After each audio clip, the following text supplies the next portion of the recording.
I have planned a whole month dedicated to spooky Disney shows. Well, quite a few college-related things sidestepped that.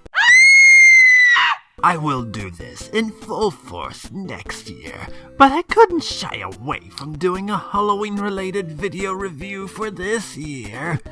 Also, stick around until the end of the video. I have a special announcement to make. But for now, it's time to talk about Disney Channel's original movies. I refuse to sugarcoat my thoughts on the recent Disney Channel original movies, as you can barely call them original at all. The last good Disney Channel movie to me came out in October of 2002, and yes, this includes those ridiculous High School Musical movies. I never really cared about those. Anyways, 2002 met the release of the film The Scream Team, starring Tommy Davidson, Kathy Najimy, and Eric Idle as a trio of humorous ghosts set to bring more dangerous ghosts to the afterlife. Think of R.I.P.D., but with kids. I'll have to talk about that latter movie one of these days, but first things first. I want to talk about what I consider to be their best series of movies ever. Halloweentown. The first two Halloweentown films were the epitome of original for Disney Channel's movies, and while the third was also pretty good, it was perfectly watchable. It wasn't even close to the quality of the first two, and don't bother with Return to Halloweentown. I'll get to that at the end of the video. So this year, I have decided to talk about the best of the four movies, Halloweentown. 2. Calamar's Revenge. I am sorry, I think this was better than the original, though I still consider that to be a classic too. We start off the movie with a recap of the first to catch people up.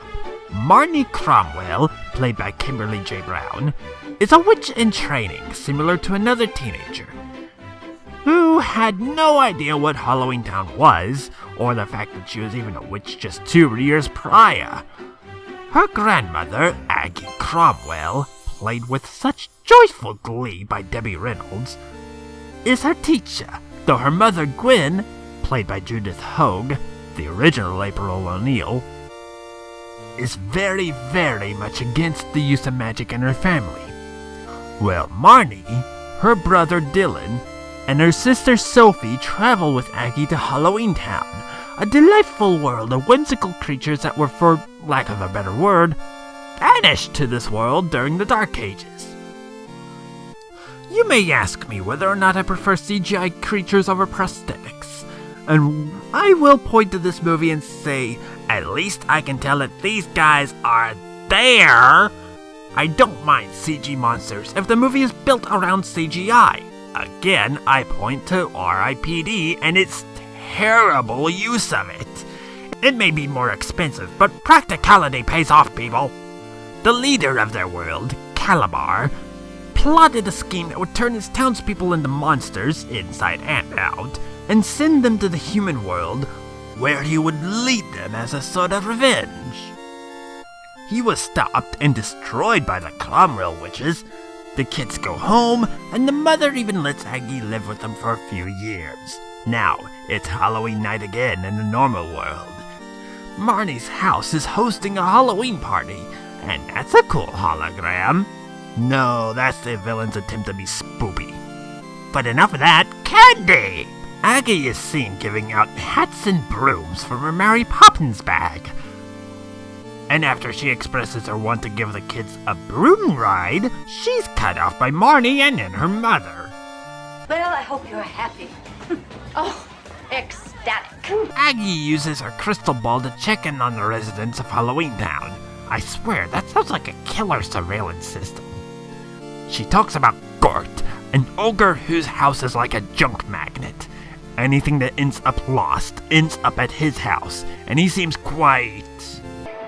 Forget it, Astrid. I don't give to charity. Sour.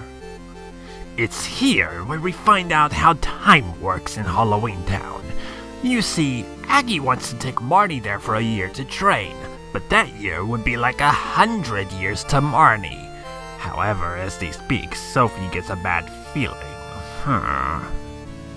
As Marnie talks with her mom, not the villain, no seriously, he is clearly not the same guy who was spying on Marnie, that is no possible way he could be, steps in and steals her heart.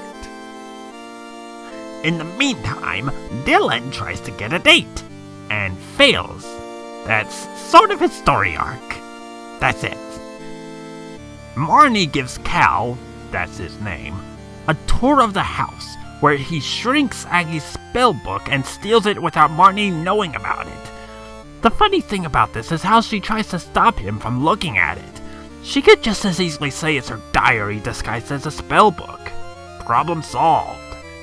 Cal then splits, leaving his father at the party. If you think this is also suspicious, don't worry, you have every reason to. Soon after Cal heads back to Halloweentown, Aggie's never-ending bag of goodies ends, leaving her confused as all hell, as it's connected to her house in Halloweentown. That's where all its stuff comes from. Aggie decides to take a trip home, but they know Gwen wouldn't approve. We should have a stranger there for all our family discussions. Aggie then produces 2 special walkie-talkies that relay messages between worlds. When they try to summon the bus that takes them to Halloweentown, they find that the spell doesn't work. Okay then, they try a different tactic, opening a portal themselves. After they cross through it, I break into tears with one of the coolest effects I have seen and will sadly ever see in a Disney movie. It's something so simple, but so freaking amazing looking. The film is shot in color except for the backgrounds, the extras. Everything is painted in grayscale, which lets the very colorful costumes of Aggie and Marnie pop out. The reason why I say you'll never see an effect like this again, well, let's face it, these days it'll all be on green screen and suck the charm and the life out of the scene. Visually, this is easily the best part of the entire movie, as it shows that the writers are just as creative as those behind the special effects brushes. This is why I like the early Disney Channel movies better than the more recent ones. The writers weren't afraid to do something a little different, and it shows with this one scene. Meanwhile, Gwen chats with Cal's father, Alex, who has a bit of a fetish for the color green, and we will find out why later on. Alex invites her to the Halloween party later that night, then leaves, leaving a small toad behind. Back in Halloweentown, Marnie and Aggie figure out the nature of this gray spell. It turns creatures into a boring caricature of humans, one of which being a friend of Marnie's that is never mentioned in the following Halloweentown films, despite having great chemistry with the character later on. Whatever happened to him? We'll never know, as he's practically replaced by Lucas Grabille's character. I'm getting off track here, let's continue. Aggie discovers that Cal was the one who stole the book, and once they try and fail to leave, Cal does his best Olmec impersonation. Again, it's an impressive use of special effects makeup, this time aided with decent enough CG for the time. Unfortunately, he's just here to gloat, but it's here where Marnie figures out that Cal is Calabar's son. And when my father tried to bring the creatures of Halloweentown back as rulers of the human race, you Cromwells brought everyone against him, and then you destroyed him! He leaves to prepare the next phase of his plan, and the Cromwells and Luke head off to Aggie's house to find a second spell book, hoping that her house wasn't affected. Yeah, it's affected too. I like the carpet though. So they search for the book for a while as Marnie tries to figure out what could have caused the gray spell, and suddenly Luke turns back to normal. Aggie then comes to the realization, the spell book is lost, and if it's lost, she knows just where it is. Remember, this universe has a literal trash man. Where's Danny when you need him? Anyways, Gwen is shown her mask by Alex, who is donning a frog costume. You're not gonna give me warts, are you? That is a complete myth. You know, they're trying to set up a twist, but this is trying way too hard. You might as well put a big neon sign up saying, "I'm a frog! I'm a frog! I'm a frog!" Our heroes make it to Gort's house. Surprise, it's also affected by the gray spell too. I'm busy, you see, sorting my salad. Come to find out, Grey Gort has already sold the book through a yard sale. And immediately after finding that out, Aggie slowly turns gray as Cal swings by to gloat even more, which leads to Aggie coming to quite a horrifying conclusion. If Cal used the gray spell to turn creatures into humans, he is likely going to use something called the creature spell to do the exact opposite to the people in the mortal world. It was used on humans who mocked us by dressing up like creatures. It was used on them to turn them into the very creatures they were mocking. The reason why he's keeping them locked away in Halloweentown is to keep them from interfering. Though the gloating gets old quickly, it's not a terrible plan. I've heard a lot better, don't get me wrong, but it's a solid villain plan. The one does have to ask, why does she keep such spells in her books?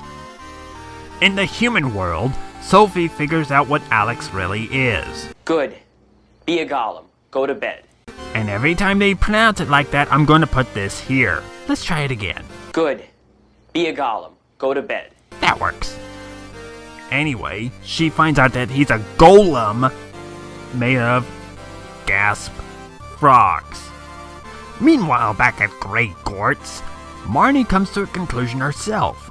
There's a lot of coming to conclusions in this movie. It's supposed to keep us from getting outside, right? Yeah. So? So, what if we tried to go somewhere else other than outside? There is nowhere else. There's only outside and inside, and right now we're inside. Time travel. Yes, this is now going into time travel, which is usually a death knell for a movie and television show. However, this one doesn't hurt the movie as much as it just pads it out. You'll see what I mean later on. Just after writing it down, Aggie turns on them. After a couple of attempts and one more gloating session, the two are successful, landing in Gort's house pre-Grayspell. And this is where I think the time travel aspect kind of works. You see, they never leave this place once they reach this time. We don't know what year it is, and to be quite honest, it doesn't matter. It's irrelevant. Time is irrelevant. Time puns. They try to get Gort's help, but he proceeds to kick them out before they tell him about the Gray Spell. They search for the missing spellbook, only for Gort to realize that he sold it to Calabar some 50 years earlier, meaning that it was a waste of time going back in time. Although I always found this bit pretty funny. Don't you have some sort of, I don't know, a filing system? Of course I do. I keep all my scabs under the porch. That always got a chuckle out of me. Yeah, Cal had the second book the entire time. The only reason why he took their book was to keep them from undoing his spells. At the party, yes, this does follow the trope that the climax is at the huge dance. Are you surprised? Yeah? Who are you supposed to be? El Geeko? Bitch. Sophie and Dylan arrive to warn Gwen about Alex and Cal. And back to Gort's house, Marnie and Luke talk over the Gray Spell, trying to figure out how Luke turned back to normal. As a result, they figured out the keyword to break and cause the Gray Spell. They have fixed the Gray Spell. Now, where did they put the time travel spell? It's lost. Well, that's okay, right? Because things that get lost end up here. Everything that's lost other places ends up here. But things that are lost here go poof. Poof? Poof. Gone. Forever. Well, oops. In the real world, Sophie reveals who Alex is. They tried to contact Marnie, but the party you are trying to reach is currently out of this dimension. If you'd like to leave a message, your party will receive it in approximately 400 years. 400 years? hey, remember that issue about the lost time travel spell? Well, that becomes moot as escort reveals his timeline. This is why I say this entire part of the movie, though humorous as it is, was just padding. If they revealed this timeline right off the bat, it would have gotten to the ending a little bit sooner. Cal begins using the spell, fixing Gwen's mask to her face, just as Marnie and Luke use the timeline to reach Aggie, but time runs out on them. So they make a new, more powerful spell to force it open, rules be damned. Marnie then just takes the spell books from Cal, who screams his way off screen and is never ever seen again. Aggie, now freed from the gray spell, recites the reverse creature spell, freeing the partygoers. They then head back to Halloweentown to free them of the gray spell, and the movie ends. Cal's whereabouts are never addressed. If he wasn't destroyed, I highly doubt he was, and Luke, again, vanishes completely from the future movies. That sucks! That's largely why I disregard the latter two films, especially the fourth one, which ditches Kimberly J. Brown, Emily Rose, Sophie, and barely has Debbie Reynolds to begin with.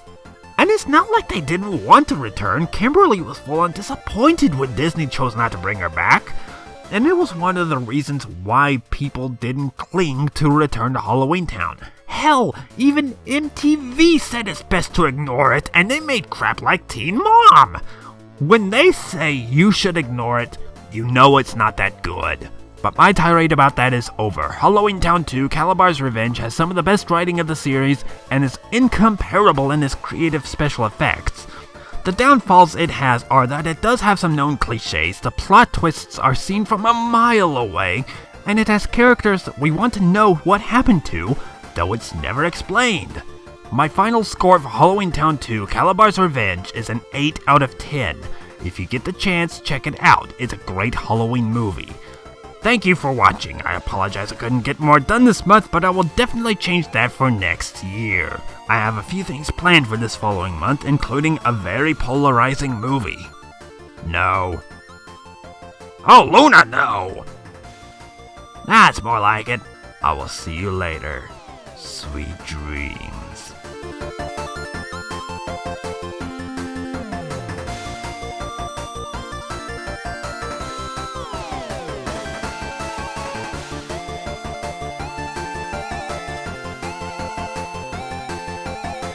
Yes! I made the entire review without a Nightmare Before Christmas reference!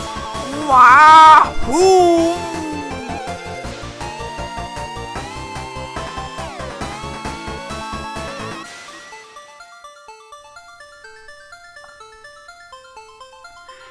Hey guys, Regular Me here. There's a lot of reasons why I was held back this month, namely with math, but I'm also a budding screenwriter. Well, writer in general. I am making the announcement that I'm writing a continuous story over at my DeviantArt called Escape from the Sanction. Links will be in the description below. Also, keep an eye out on my Twitter account for future updates. Also, if you're attending the Running of the Leaves convention on November 4th, you'll be able to catch my friend Cobalt Breeze. He's the fellow that I did my review on Battle Girls Time Paradox with. I sadly will not be attending. I don't get to make these cons. So, yeah, that's the announcement I have to make. See you next time.